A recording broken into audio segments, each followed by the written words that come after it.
In 1983, construction workers in southern China were stopped in their tracks. As they excavated a site for a new apartment building, they unearthed the entrance to a mysterious tomb. Dating back over 2,000 years, it contained a treasure trove of artifacts that defied the historical records. And most miraculous of all was a silk and jade burial suit befitting a mighty ruler, a man that has remained a mystery until now. I am archaeologist Dr. Agnes Xu, and I'm on the trail of an elusive ruler who once held sway over southern China.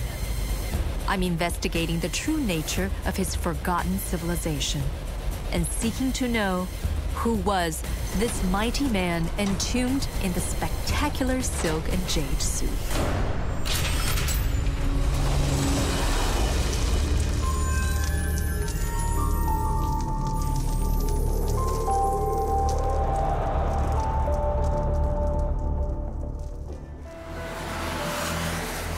Guangzhou is one of China's most dynamic cities.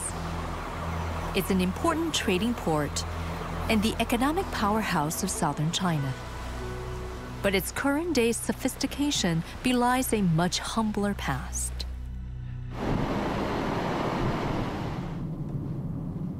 For thousands of years, this region in the far southern part of China has always been known for its cuisine, its beautiful mountains, its beautiful rivers, and its proximity to the ocean.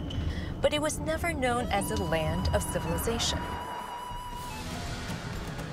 China didn't exist as we know it in 206 BC.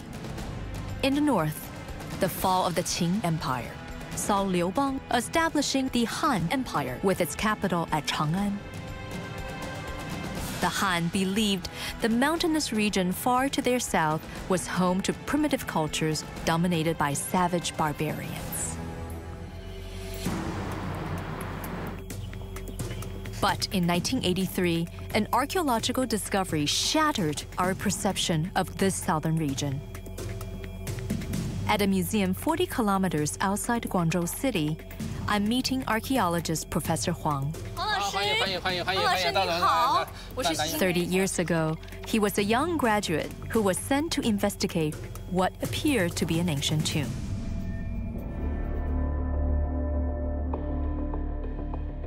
So after you got the call, you rushed over here. What was your first impression of this area?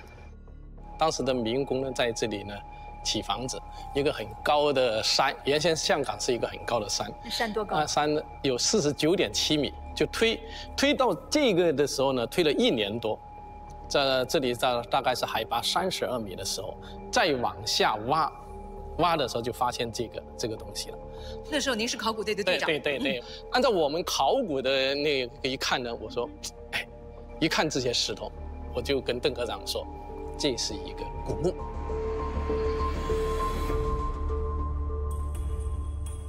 广州的古墓啊，我挖了好多当时，但是一般不算是太大，2米多宽，3、4米长。那个墓边一挖，整个人愣在那里。哎呀，怎么那么大？是您那时候还不知道时代是什么？在这个墓发掘以前，广州发现用石头来砌墓是明朝。Burials in the far south of China were traditionally simple in-ground affairs. But this massive tomb measured just over 10 meters in length and 12 meters in width. To find a tomb of this size buried in a hill was an indication of something extraordinary. As Professor Huang was lowered through the roof of the tomb, he became the first man to enter this mysterious space in 2 millennia.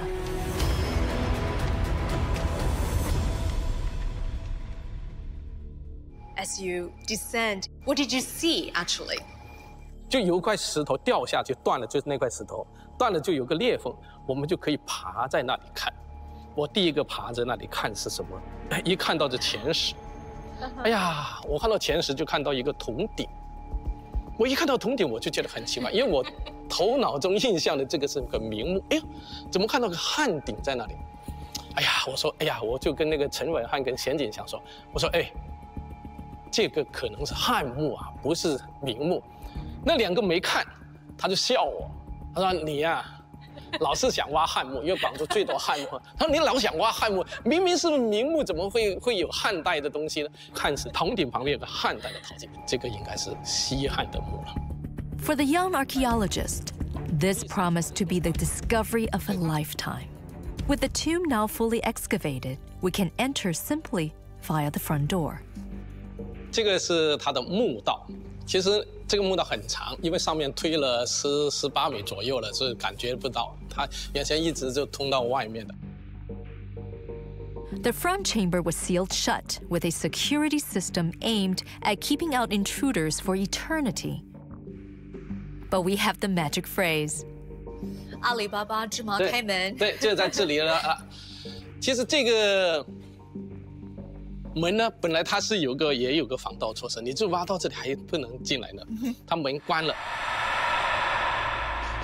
The sophisticated defense mechanisms and the tomb's impressive construction indicated that it must have been built for someone with great wealth and power. As the archaeologists excavated deeper into the tomb, they made a grisly discovery.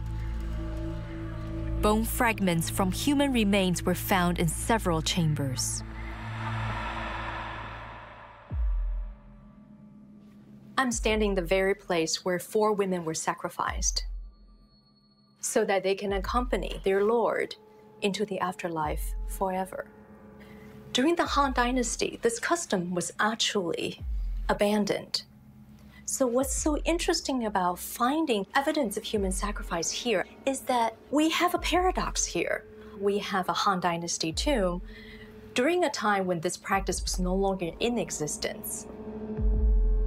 In total, 15 servants had been sacrificed to accompany their master into the afterlife.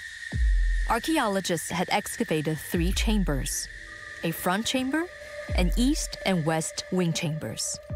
But they had still not found the main burial chamber. And another sealed door blocked them from exploring what lies beyond.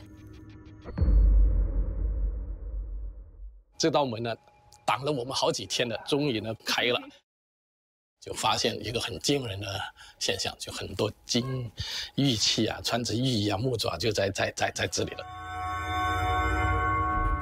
Archaeologists excavated and restored relic after relic, producing a catalog of treasures. And the most spectacular discovery of all was this jade and silk burial suit. In the past, only the highest-ranking members of the Han Dynasty were entitled to such exquisite burial suits. So who is this Han noble buried so far south? A jade seal was discovered with the burial suit. It finally identified the owner of the tomb. The name inscribed on the seal was Zhao Mo.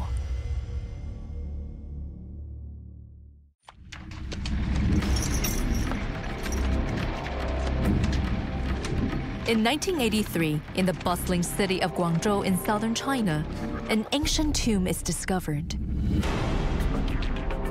Chinese archaeologists find an exquisite jade and silk burial suit fit for an emperor. The man who owns this tomb is someone named Zhao Mo. And he ruled over this feudal kingdom in the southern part of the Han Empire that encompassed today's Guangdong province as far as northern Vietnam in today's world. The records tell us that this was a barbarian kingdom and that they were not advanced on one hand. But on the other hand, we have this discovery of treasures that seem to indicate this was an advanced, sophisticated culture far away from the Han Empire. Now, which one is the real Nanyue?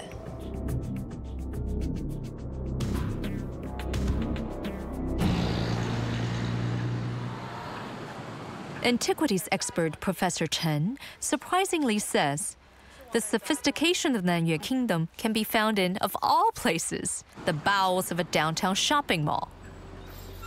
Beneath the bargain hunter's paradise of the Guangning Plaza in Guangzhou, the walls of the ancient Nanyue Kingdom once met the Pearl River. 这蛮稀奇的。对，这是个南越国时期的一个木构水闸遗址。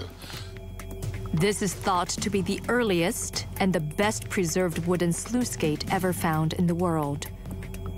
A scale model shows what it might have looked like 2,000 years ago. Sluice gates are still used around the world to control levels in irrigation systems.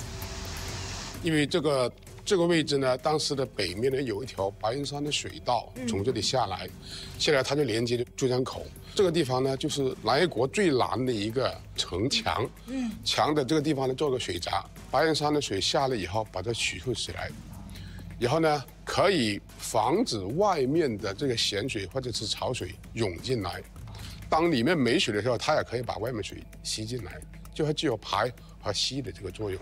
所以水利专家就认为， 这是我国乃至世界上最早的一种，就是木构的这种水利设施。For its time, this is amazing hydrological technology, and nothing like what you would expect to find in a barbaric kingdom.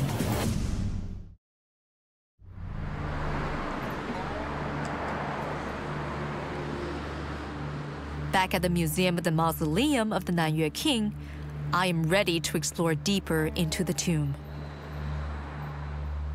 Beyond the first three chambers were the main coffin chamber, east and west wing chambers, and a back storage room. More than 1,000 artifacts were found inside. And with the help of museum director Wu, I will be taking a closer look at some of the jade, bronze, gold, and earthenware objects. These would have cost Zhao Mo a fortune. But what do they reveal about their owner and his supposedly primitive kingdom?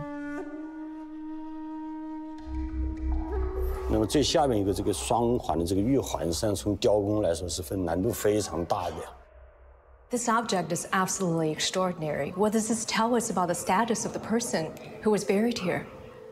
这是这个出土在墓主这个胸前的一套主玉佩，它总共是用了这个32个这个部件，其中又有玉璧、玉环，然后这个玉环、玻璃珠、梅金珠，还有这个金珠，非常精致。你看这上面这个玉璧，这个下角开了2只这种龙形。 那么这个中间的这个比较大的这个玉璧，中间是一条龙，两边是各站立这个凤凰，也展现了这个2000年中国这个社会叫做以男性为中心的这种社会特点。那好特别哦。非常特别，Someone who's buried with something so magnificent must have been the king of a very strong kingdom. It's an ornament that symbolizes tremendous wealth and power. Other objects paint a portrait of a lavish lifestyle.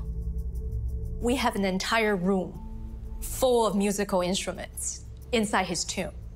What does that tell us about this guy? 在这个南越王墓出土了，包括这个钩调啊、编钟啊、十边磬啊，比较这个独特和精致，就出了这个瑟和这个琴的一些这个叫构件。Metallurgy in the south was probably not as advanced as it was in the Han Empire. And even in the north, only the highest-ranking Han nobles would have the privilege of owning instruments like this set of bronze bells. I did not realize this is so special, that it's manufactured here in Nanyue. But the inscription is your traditional Qing Dynasty 小篆. It's a combination of the Central Plains, Chinese culture, but on instruments that are indigenously made. You know, we always think that the Southern cultures were barbarian, but looking at this, they were definitely civilized. This was a pretty advanced society. 你看我们这个 Through what must have been an extraordinary effort to produce his bronze bells, the Nanyue king was making a statement. His court measured up to the sophistication and the highly cultured life of the Han. And Zhao Mo would have had the front row seat for many a performance by the finest musicians in Nanyue.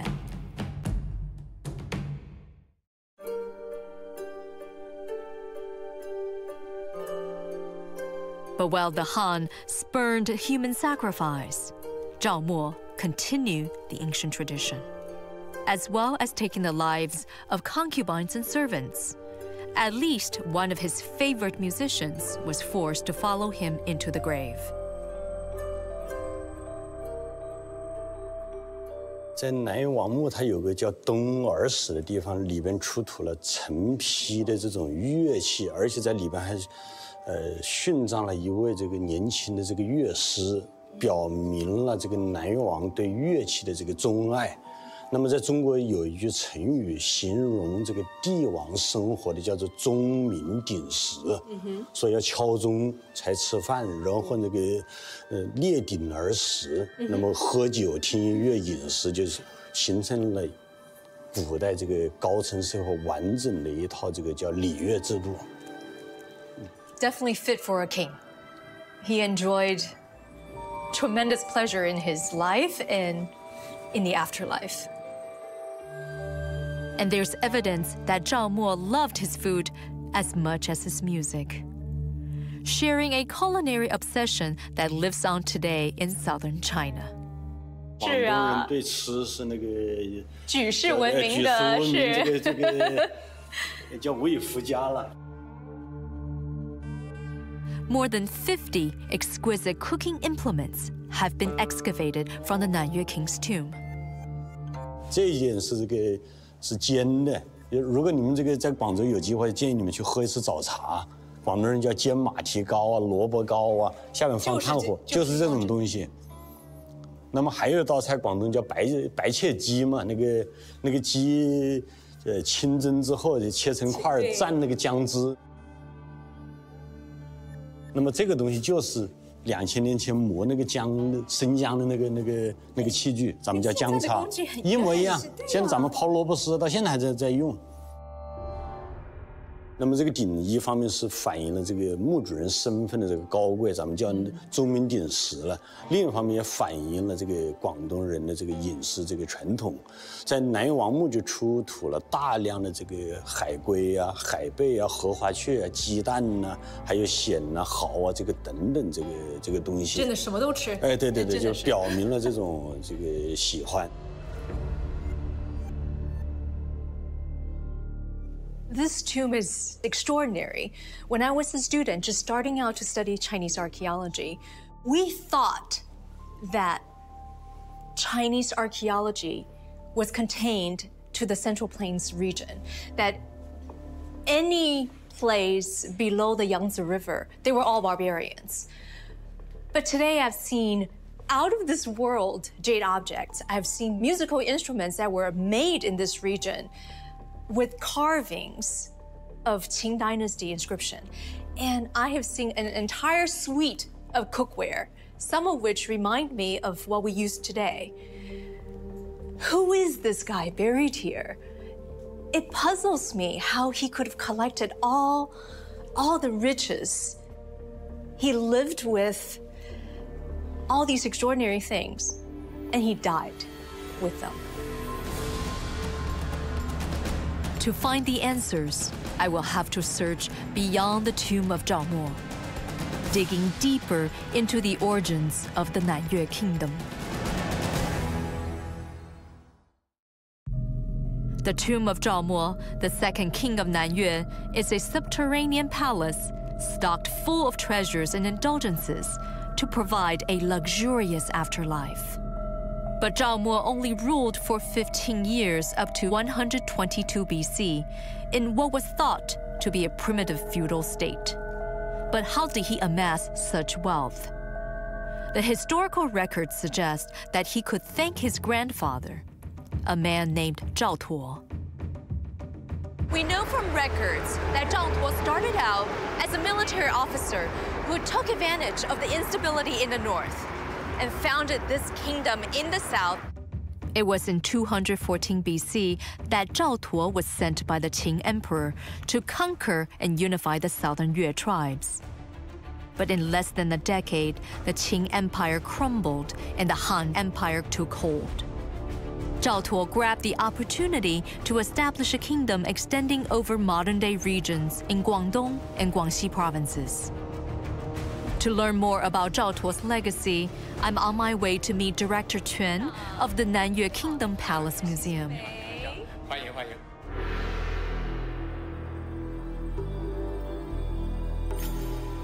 In 1995, 12 years after Zhao Mo's tomb was discovered, archaeologists found Zhao Tuo's palace ruins. This is one of the largest palace sites ever excavated in China, spanning some 3,900 square meters.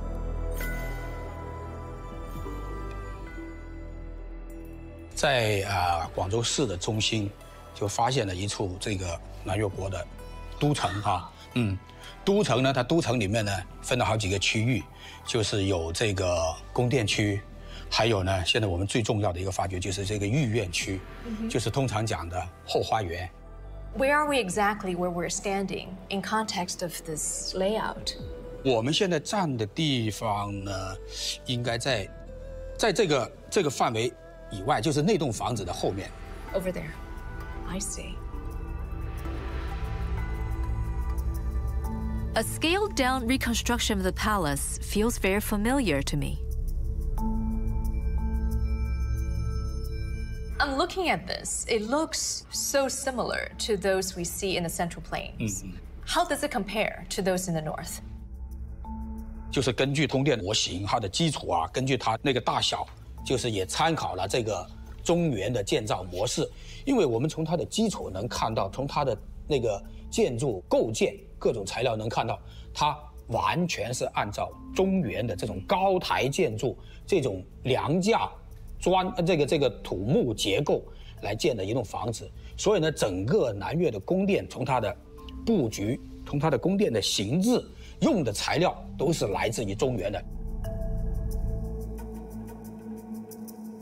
But while the construction of the Nanyue Palace shows aspirations to match the powerful Han, archaeologists have found other objects that clearly outdo Han's know-how at the time, and they are rewriting the history of technological development and trade in China. 这个呢，虽然说文献上是在到了这个东晋的时候，就说这个南方滨海地区的人就通过这个跟这个东南亚那些国家。 学制造这种玻璃器，但是我们现在从考古出土发掘出来的这些文物，那么实际上早在好几百年前就有这种材料进来。我们发现这种材料的时候呢，国内当时还有很多专家都不敢相信，来得太突然了，这肯定不是自己这边自己发明、自己创造的。That's really eye-opening. So we speculate that this technique of glazing is actually from Southeast Asia. Further indicating, at least suggesting, there was trade with the outside world, and that Nanyue was innovating and trying to perfect this technology indigenously. It's really amazing. Even more surprising is that the Nanyue Kingdom may have founded its own trade route with the West, even before the opening of the continental Silk Road. I had never seen anything like this from this period. They don't look Chinese to me. 我们在发掘的时候啊，我们还发现一个一种叠石的柱子，就是一根柱子呢，它不是用一块大石头做起来，它是用很多块石头一层一层的垒筑起来的。那么这种做法呢，在西方，在地中海沿岸啊，或者在两河流域啊。 所以呢，我们现在也怀疑，就说是不是有一个什么样的途径，就说能有，就说中西文化之间，就是南越国之间，这个有这种交流。So it seems to me there is now more material evidence to support, or rather encourage, the long-standing speculation there was trade with the outside world. And this is even before the official opening of the continental Silk Road in the north.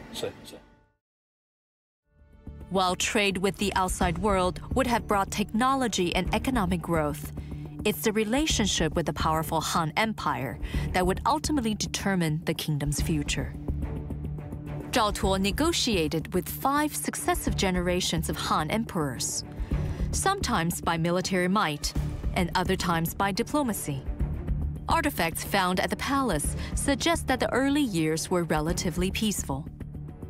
那个遗址里面，就在地层里面呢，就是发现了文帝的那个文帝时代的文帝的伴娘啊，就文帝那个时候住的钱，就说估计可能就是那个时候就是已经赵佗呢就通过他跟文帝就跟汉中央朝廷又修建了一个比较良好的关系之后，那么呢他也不用去打仗了，也不用去做那个花太多时间在这个军事装备方面了，就可以大力的发展自己的生产然后呢他就有很大的那个财力和那个时间去修建。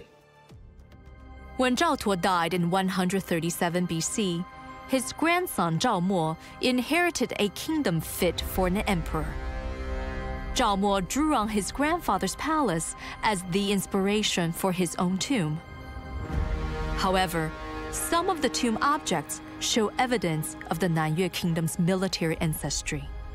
在这个南越王身边就摆放了10把这个铁剑，这铁剑我想就是反映了南越王对这个军事的这个重视，而且从文物的这个角度来看，这是目前咱们国内见的最长的一把铁剑，它的长度是1.46米，而且上面都镶嵌有这个玉的这个装饰品。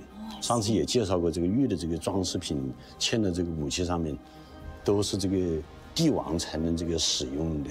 这个我们推测可能是当地制造的。那么这边这个铠甲是用来这个护身用的，它用了709片这个铁的这个铁片，这个圈起来。那么除了这些之外，我们还出土了这个戈呀、矛啊、这个剑呐，实际上反映了这个冷兵器时代武器这个种类的这个齐全。这个兵器有2大块，就是有一部分肯定是从中原这个进口的，一部分就是一定是在当地进行这个冶炼的。那么这武器为我们了解这个2000年前这个岭南的这个军事国力啊，或者是武器这个制造，提供了非常重要的这个实物依据。A bronze bucket found in the tomb suggests that these weapons were not just for show. 盛酒的、装酒的，但9个铁桶这个是很典型的南越的铜器。那这个铁桶是9个里面唯一一件有传闻的，传闻啊，中间那是一个传闻，它呢就是那个表现的就是南越人啊，去经过一场海战以后，抓了一些俘虏凯旋回来的情况了。这个是你看，他拿这个钺就是斧头了，钺砍了一个俘虏啊！你看这个他的器物，这个还抓了一个还在那里手写要砍头啊，砍头了，要执行任务，这是在庆祝啊什么的。那个史书记载，我们南越的人啊。南越就是这边的善州，就是说胡人善马，就是北方的民族骑马很厉害。那我们这边南方的南越族呢，善州就是说，因为我们濒临南海嘛，所以呢，他就是说呢，开拓海疆，这是非常非常厉害的。而且呢，你看这个船反映当时南越国的船已经是非常先进了。所以呢，在我们南越王墓里面也出土一些跟海上丝绸之路有关的一些文物，就是这个。Weapons sourced from the north as well as made locally, and a naval force capable of raiding nearby territories, indicate that Zhao Mo clearly had substantial military might. Perhaps this gave him the confidence to produce what is one of the most striking and indeed most controversial artifacts in his tomb, the spectacular jade suit he was buried in.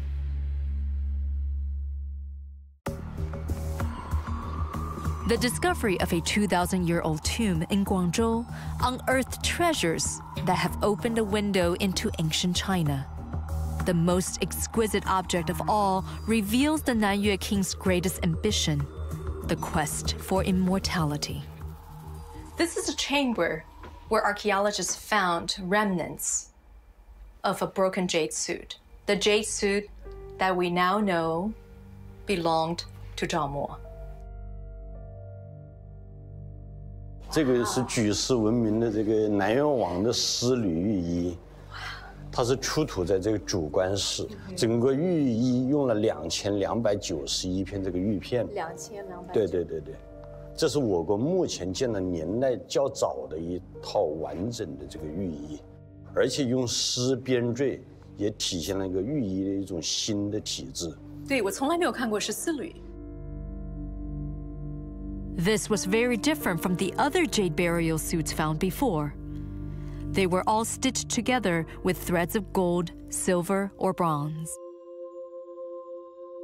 为什么是红色的？红色可能是反映了早期这个对上葬观念的这个一种这个崇尚，那个南越王墓大量的玉器都涂有这个红色。红色是朱砂吗？这个是红色的丝织物，其他的红色都是朱砂。而且这个玉衣，我们仔细看它的这个场景，它的手部、头部、手部和脚部做的是比较精致的。然后躯干部位是用比较粗糙的玉，那么体现了可能南越王死亡的时候是比较仓促，可能没有准备好。What's most surprising is that this jade burial suit was ever made for Zhao Mo. Jade suits were a privilege accorded only to the ruling elite of the Han Dynasty in the Central Plains. As the ruler of a subordinate state, Zhao Mo's status would not have entitled him to such an honor. I wondered how this burial suit measures up against the genuine article. And to find out, I need to make a journey Zhao Mo never made in his lifetime. 1,500 kilometers north to where the Han Dynasty maintained absolute rule for 400 years. Here we are, looking at one of the best excavated example of a jade suit from the Han Dynasty. This jade suit obviously belonged to someone of extremely high status and definitively a member of the imperial lineage. There is a Chinese proverb to show off wealth and status in the ancient world, and that was 金缕玉衣, literally gold thread jade suit. The material of the jade is the best of the best. It's white jade from the Khotan region. There are about 4,300 of them here and some. Each was sewn to the next piece very meticulously by gold threads. If you were planning an afterlife, then a jade suit was as essential as a spacesuit to an astronaut. Being buried inside a jade suit is like being buried inside an armor, so that in the afterlife, the person inside would not face physical deterioration, decay, but more importantly, that his spirit will live on in immortality. This jade suit was made for the king of Chu, who was from the same bloodline as the 7th emperor of the Han Dynasty. Was the burial suit back in Guangzhou a deliberate attempt by the Nanyue king to self-proclaim as royalty? 给我们留下历史信息是这个玉衣可能不是中央赐给的，而是这个直接在本地它制作的，也体现了这个南越王2000年前那个僭越的这种叫这个含义。南越王本身就是汉人，他骨子里面就是这个汉文化。第二点就是这种，帝王之家的这个生活，他到这个地方他一定是追求和这个模拟的。所以这些地方王称王之后，这个人称帝之后，就像模仿。是，中原的这个咱们叫礼制了。对。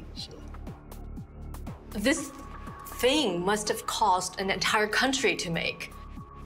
What did he look like? What kind of man was he in his lifetime? 是的，就是这个从这考古出土看，我们判断这南越王的身高大概1.7米左右。Oh, he was tall. 那么对，经过这个年龄鉴定，大概是43岁左右。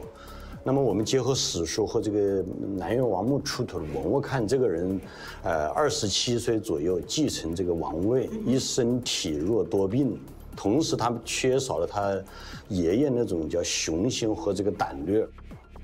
He died at age 43. His grandfather lived until 101. What happened? A clue can be found in what may be a personal pharmacy that was discovered in Zhaomo's tomb.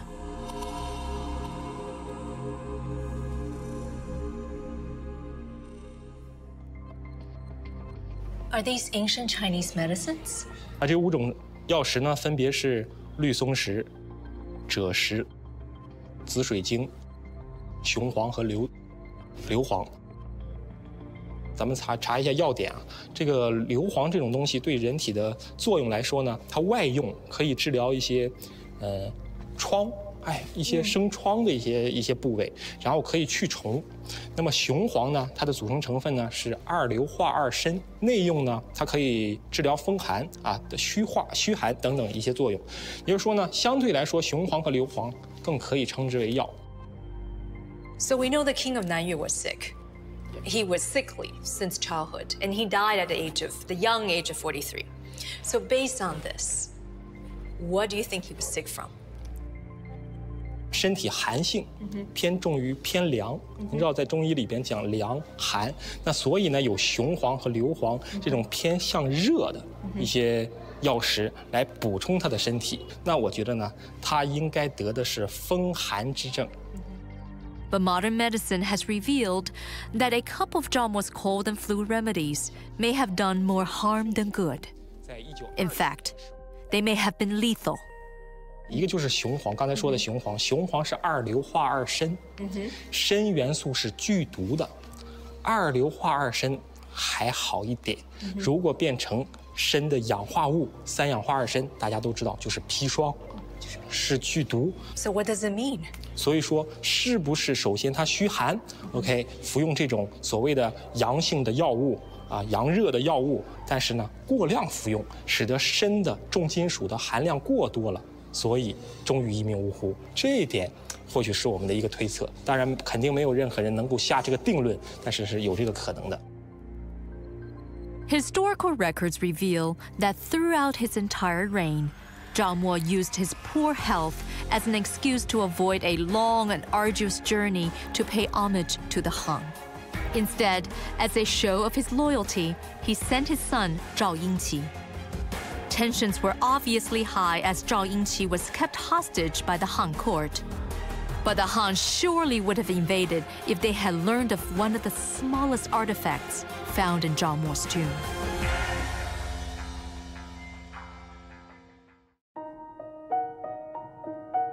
Zhaomo's jade and silk suit must have been a well-kept secret.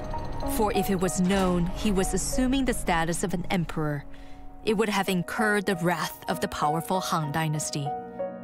And there was one tiny item found in Zhaomo's tomb that, had it been known to the Han, would have guaranteed Nanyue's annihilation. 我无话可说，真的是。这枚金印它出土在这个南越王的这个胸腰部位，那么这也是咱们国家目前见到的最早的一枚用龙做印钮的这个金印，它边长是3.1厘米。这条龙今天看来是非常这个成熟，它是 S 型的，然后有牛的鼻子，这个蛇的这个身子，然后这个鹰的这个爪子。真的是非常漂亮，无法想象的。是，绝对是那个这国宝了。蛮重的。对，黄金含量是98.6%，印文上非常规整的写着"文帝行喜"4个字的这个小篆体的这个印文。这种印章，据我们推测，它主要是这个南越王用来在国内发布这个行政命令用的，反映了就是这个南越国独立一方的这个南越国，咱们叫僭越称帝的一个活的这个物证。司马迁在他的《史记》里边曾经记载，这个南越王对外称王，对内僭越称帝。 We learn from the ancient records, when he was under attack by a neighboring state, Zhao Mo repledged his loyalty to the Han Empire. And as a result, for support, he ended up ruling as a feudal lord for another 15 years, until he died in the year 122 BCE. After that, his son, who he actually had sent to the Han court as a hostage for many years, returned to Nanyue and ruled for another 10 years. Then the great conquering emperor Han Wudi swept through the south and put an end to the Nanyue kingdom. So what is the true legacy of the kings of Nanyue?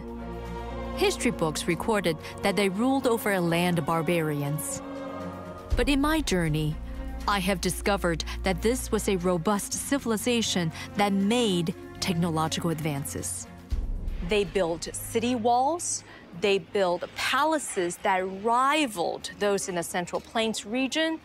They were trading with the outside world as well as with the Central Plains cultures. They were a group of people that were using indigenous materials, yet adopting outside technology to create a culture, a technology that was completely their own. This was what was so beautiful and unexpected in our journey, in our learning about the ancient Nanyue kingdom. After 2,000 years, the secrets of the tomb of the Jade suit have been revealed, but one mystery still remains. 这个呢是第2代的南越王墓，但是那个埋藏更多最吸引人的是赵佗，他的墓非常大，史书记载就陪葬了很多东西。南越族何足葬着？我们现在有理由怀疑，那个赵佗的陵墓应该在那边那座山上。 I can only imagine the treasures and stories that could be unearthed inside of where I'm standing. And if Zhao Tuo's tomb can be found, it could be amongst the richest archaeological discoveries ever. And once more, we will be rewriting the history of ancient China.